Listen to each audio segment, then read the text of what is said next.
Kekstar found his voice. Human, your species was exterminated. You have no claim to this galaxy. A soft laugh echoed through the transmission. Exterminated? Admiral, you barely scratched the surface.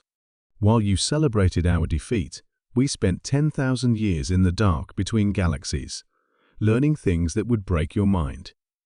We've seen the birth and death of stars, communed with entities that existed before your sun ignited, and mastered technologies that make your advanced civilizations look like children playing with sticks. The Eternal Reaper moved closer, and Kekstar's instruments registered something impossible. The space around his fleet was being compressed, reality folding in on itself. But we would have remained in exile forever, Captain Chen continued, if you hadn't made one critical error. 3 days ago, your forces attacked a small research station in the Kepler system. You killed 43 scientists, humans, who had been quietly studying quantum mechanics in a forgotten corner of space. Kekstar's blood turned to ice. The Kepler system had been a routine conquest, a minor research outpost with no strategic value. Those scientists were our children, Admiral. The last remnant of humanity that chose to remain in this galaxy. And you killed them without even realizing what they were. The Eternal Reaper's hull began to shift and change, revealing weapon systems that seemed to exist in multiple dimensions simultaneously. The ship's presence warped reality around it, creating gravitational anomalies that pulled at Kekstar's fleet like invisible hands. For 10,000 years, humanity has evolved beyond your comprehension. We've learned to manipulate dark matter, to fold space-time like origami, to exist in 11 dimensions while you struggle with 4. We are no longer the species you nearly exterminated, we are something far more dangerous. Kekstar's fleet opened fire, their most advanced weapons striking the Eternal Reaper with the force of dying stars. The energy simply vanished, absorbed into the ship's impossible hull, without leaving so much as a scorch mark. Your turn, Captain Chen said simply. The Eternal Reaper fired once, not a beam or projectile, but a wave of twisted space-time that rewrote the fundamental laws of physics in its path. Kekstar's mighty fleet didn't explode, it simply ceased to exist, matter unraveling at the quantum level until nothing remained but empty space. Only Kekstar's flagship survived, held in place by forces beyond his understanding. You will return to your territories. Captain Chen's voice was soft but absolute.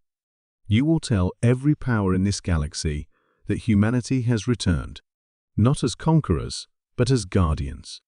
Touch our children again, and we will unmake your entire civilization from existence. The transmission ended. The Eternal Reaper folded space around itself and vanished, leaving Kekstar alone with the terrible knowledge that humanity's 10,000-year silence was over. In the depths of space, 42 other ships like the Eternal Reaper stirred to life, beginning their journey home to a galaxy that had forgotten how to fear. Commander Zixtal flexed his razor-sharp claws against the control panel, his 6 eyes fixed on the small blue planet, rotating slowly on the holographic display. Earth, the source of the galaxy's most perplexing inhabitants and its most sacred law. Sir, chirped Lieutenant Voss from her station, her crystalline form catching the bridge's ambient light. The human vessel has ignored our warning signals. They're still approaching the restricted zone around Kepler 442b. Zixtal's mandibles clicked in frustration. In his 3 centuries of service with the Galactic Enforcement Division, he had dealt with smugglers, pirates, and war criminals from over 1,000 species. But humans were different. Humans were untouchable. Hail them again, he ordered, though he already knew it was futile. Humans had this peculiar tendency to ignore authority when it suited them. The communications officer, a gelatinous Mollery, extended a pseudopod toward his console. Channel open, Commander. Human Vessel Wanderer, this is GED Command Ship Righteousness. You are entering a Class IX quarantine zone. Reverse course immediately or face consequences. The response came crackling through the speakers in that distinctly melodic human language. This is Captain Sarah Chen of the Wanderer. We're on a scientific mission. Our people are dying from the Proxima plague, and preliminary scans suggest Kepler 442b has the mineral compounds we need for a cure. We're going through. Zixtal's claws scraped against the armrest of his command chair. Any other species would have been vaporized by now. The quarantine around Kepler 442b existed because the planet harbored a dormant superintelligence that had once consumed 3 solar systems before being contained. But the rule was absolute: you don't hurt humans. Lieutenant Voss, remind me of the exact wording of Galactic Statute 1, Zixtal said, though he knew it by memory. Voss's voice took on the formal cadence of recitation. No sentient being shall cause physical, psychological, or existential harm to any member of the species Homo sapiens, commonly known as humans, under penalty of immediate termination and consciousness dissolution. The statute had been in place for nearly 2,000 Earth years, since the first human had stumbled out of their solar system in a primitive faster-than-light craft held together with what they called duct tape and hope. Most species assumed it was because humans were weak and needed protection.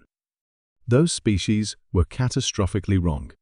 Zixtal remembered the first time he'd witnessed human capabilities during the vegan crisis 15 years ago.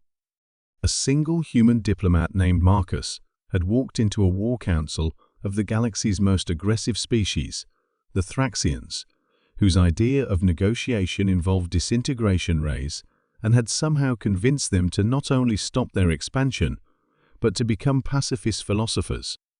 Marcus had no weapons, no telepathic abilities, no natural armor or claws. He had only walked in, smiled, and started talking. Within 6 hours, the Thraxian warlord was crying, actually crying, and publicly apologizing for centuries of violence. "Sir," the communications officer interrupted his thoughts. "The human ship has entered the quarantine zone." On the display, the small Earth vessel moved steadily toward the forbidden planet. It was laughably primitive by galactic standards, barely capable of interstellar travel, yet somehow it was about to accomplish what the combined military might of 47 species had deemed impossible. "Activate the proximity scanners," Zixtal ordered. "I want to know the moment they make contact with the planetary surface." What happened next would be recorded in galactic history archives for millennia. The Wanderer landed on Kepler 442b's northern continent and immediately began deploying mining equipment. The planet's ancient guardian intelligence, dormant for eons, awakened with a fury that sent shockwaves through subspace. Energy readings spiked to levels that should have reduced the human ship to constituent atoms. But instead of destroying the intruders, something unprecedented occurred.